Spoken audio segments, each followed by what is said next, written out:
തെരഞ്ഞെടുപ്പിൽ മത്സരിക്കാമായിരുന്നെങ്കിൽ 100-100 വോട്ടും അപ്പുവിന് കിട്ടിയേനെ.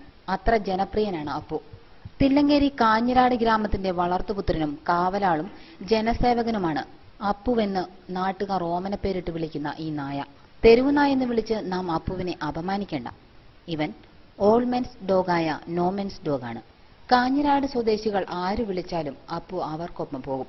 വന്യമൃഗങ്ങളെ ഓടിക്കാൻ, രാത്രി വീടിനു കാവൽ കിടക്കാൻ, അതൊന്നുമല്ലെങ്കിൽ ഒരു ഈവനിംഗ് വാക്കിനോ മോർണിംഗ് വാക്കിനോ അപ്പുവിനെ വിളിക്കാം.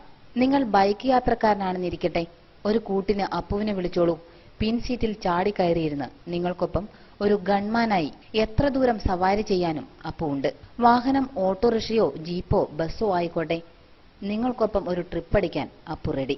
ചെറിയ കുട്ടികളെ അപ്പുവിന് ഏറെ ഇഷ്ടമാണ്, കുട്ടികൾക്ക് അപ്പുവിനെയും. രാവിലെ അവർക്കൊപ്പം സ്കൂൾ പഠിക്കൽ വരെ കൂട്ടുപോകാനും അപ്പു ഉണ്ടാകും. നാട്ടുകാരുടെ പൊതുസ്വത്താണ് അപ്പുവെങ്കിലും അശോകൻ, ജൂബി, രാജേഷ്, ശ്രീജിത്ത്, ഷിംജിത്ത് എന്നിവരുടെ വീടുകളിൽ നിന്ന് മാത്രമേ ഭക്ഷണം കഴിക്കൂ. അന്തിയുറക്കവും ഇവരിൽ ഏതെങ്കിലും ഒരാളുടെ വീട്ടിൽ. നല്ലൊരു നായാട്ടുകാരൻ കൂടിയായ അപ്പു വല്ല മൃഗത്തെയും വേട്ടയാടിയാൽ മൃഗത്തെ കൊന്നിട്ട ശേഷം ഗ്രാമത്തിലെ തന്റെ ഏതെങ്കിലും ഒരു യജമാനനെ കൂട്ടിക്കൊണ്ടുവന്ന് കാണിക്കും. ഇറച്ചിയൊന്നും അപ്പുവിന് വേണമെന്നില്ല. കറി വെച്ച് 2 കഷ്ണം കിട്ടിയാൽ വേണ്ടെന്ന് പറയുകയുമില്ല. വെറുതെ ഇരുന്ന് മടുക്കുമ്പോൾ അപ്പു ഓർക്കും, ഒരു ബൈക്കുമായി ആരെങ്കിലും വന്നാൽ ഒരു പിൻസീറ്റ് ഡ്രൈവിംഗ് ആകാമായിരുന്നു. അടുത്ത ഒരു റിപ്പോർട്ടിൽ അപ്പു ഒരു മുൻസീറ്റ് ഡ്രൈവിംഗ് നടത്തിയെന്ന് കണ്ടാലും ആരും അത്ഭുതപ്പെടരുത്. News bureau, Peravoor.